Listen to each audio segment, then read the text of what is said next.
Look at all these slave masters posing on your dollar. What I'm about to say is probably going to cause me to lose some followers, and it's going to cause some people to be upset with me, and I'm not worried about that. I'm just tired of seeing the idea that the DNC is the only reason why Bernie lost both times he ran. It's such a lazy and ridiculous claim in my opinion. Sitting there blaming the DNC after his first run, where did that get us? Did it change anything? No, because the DNC isn't the one who is driving to the polling place to cast their vote. They're not the ones that caucuses at each state convention. Those people are individual Democratic voters. And I guess I'd like to start off with some valid criticisms of the DNC though, so that you don't think I'm some shill. So was the DNC unfair to Bernie? Probably. The unfairness probably comes from like marketing and advertising, and that they wanted their preferred candidate, a Democrat, Hillary Clinton, to be the front runner. Bernie Sanders is elected to the Senate as an independent, and he runs on the Democratic ticket to get more exposure and support. However, his title of being an independent is at odds with the DNC's stated goals. The DNC is responsible for articulating and promoting the Democratic platform and coordinating party organizational activity. If Bernie isn't a self-declared Democrat, then their interests are already at odds. Many of you seem to forget that the DNC has helped Bernie beat other Democrats in his races. In his past, Bernie has ran against Democrats as an independent and under the socialist label. If your organization's entire purpose was to support Democrats, wouldn't this be a problem? However, the DNC doesn't take this approach to him. In 1981, Sanders beat the Democratic governor in the city of Burlington, Vermont. After he won his seat in the House in 1989, he kept Democrats at an arm's length. He continued to agitate and criticize Democrats, lumping them in with Republicans and calling both parties' tax proposals grossly inadequate, which I don't necessarily disagree with. In 1994, Democrats gave him a leadership role in one of the committees, and in 1996, the DNC backed Sanders over their own candidate. In 1997, Democrats awarded him with the subcommittee chairmanship over another Democrat. When Sanders ran for the Senate in 2006, the DNC actively prevented Democratic challengers to him. The DNC has helped Sanders throughout his entire political career, even though he continues to run as an independent and he criticizes other Democrats. So where is the praise of the DNC for their efforts to help Sanders at those times?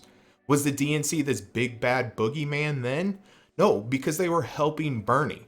Being upset that the DNC wanted Hillary, a lifelong Democrat, over Bernie Sanders is akin to being upset that a labor union endorses a person outside of the union over their own person, which the DNC has done in the past for Bernie.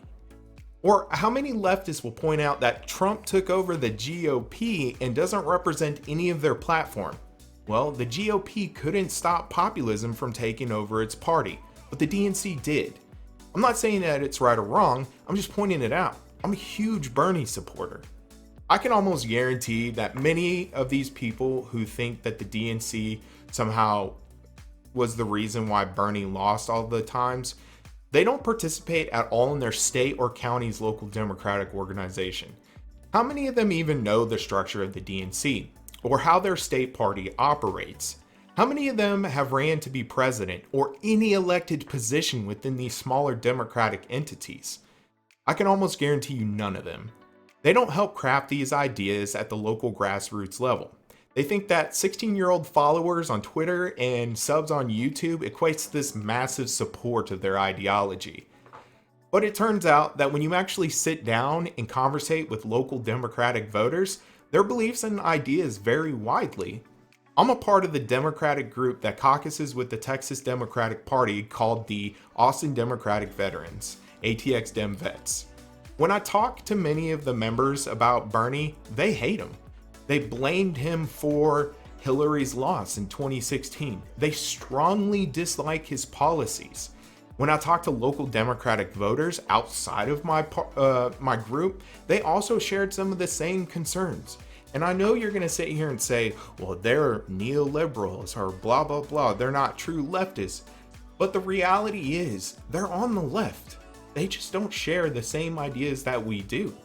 Listen, I wanted Bernie to win just as much as anyone else who believed in him.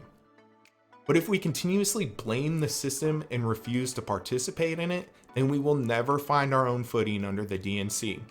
Which, maybe we should just create a third party, right? But creating viable third parties is hard and takes a lot of work. I don't see very many people creating parties and winning elections that encompasses people like Bernie and all of his supporters. You just can't be this loud local voice online and then don't show up when it really counts. We need action. We need people to engage with real-life Democratic voters. Show them through action and advocacy that our ideas are popular and can be achieved. Put in the hard work, the long hours, and build those relationships. Let's lead by example and show the world what our ideas can do. It seems that many of these people who want to blame the DNC either don't understand that the virtual world isn't necessarily reflective of the real world, or they just want to blame someone for their own failure at getting people out to vote for Bernie in both primaries. The people that came out and voted for Biden are the people that vastly represent the DNC. They felt that Biden was the best representation of their beliefs and views. They went out and voted for Biden on their own accord. If you have a problem with whom these people voted to be the national candidate, then you have a problem with Democratic voters. This means instead of pointing your fingers at some entity, you get off your ass, leave the virtual world, and start going to your local Democratic meetings. You run for these elected positions and help change the party from the ground up, like the Tea Party did under Obama. If you want to see an effective strategy, look at what the Tea Party accomplished. That's what you need to do. Except when our ideas get represented, we just don't disappear like the Tea Party. We continue to be engaged. We continue to help create the change we want to see through action and grassroots planning. This was just a quick video. I keep seeing so much stuff about the DNC and people blaming the DNC, and the reason why they're not going to vote for Biden is because the DNC is corrupt and blah, blah, blah, blah, blah. Listen to what I said in this video, because this is how you enact change in the American political system. We effectively have two parties, and that's just the way it is. Unless you want to go out and create a third party, it's just not going to happen. Because once most people get the things that they want, these third parties disappear. Populism disappears. The Tea Party disappeared for the same reason. They achieved their goals, right? The idea of Republicans and Democrats in the United States, while it's just a two-party system, right? They encompass goals that are forever reaching. They're infinite. There's no way that we can always achieve 100% of the platform. There's always something to work towards, right? Because their platforms are so big, and they cast such a wide net on political ideology that they can continue to be viable. Things like the Tea Party, right? They just wanted to get elected into Congress and stop Obama from doing things, and that's what they did. And then they got out. Is that what we want to be? No. So we need to figure out a way to be more effective. And in my opinion, blaming the DNC makes us look like children. I'm sorry. It makes us look like crybabies. And we're better than that. And this country deserves more than Donald Trump, deserves more than Biden.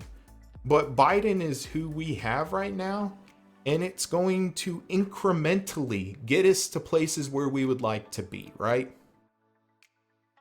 Anyways, thanks for watching. Please like, share, and subscribe. Drop a comment below. Let me know what you think. We're all in this together, all right?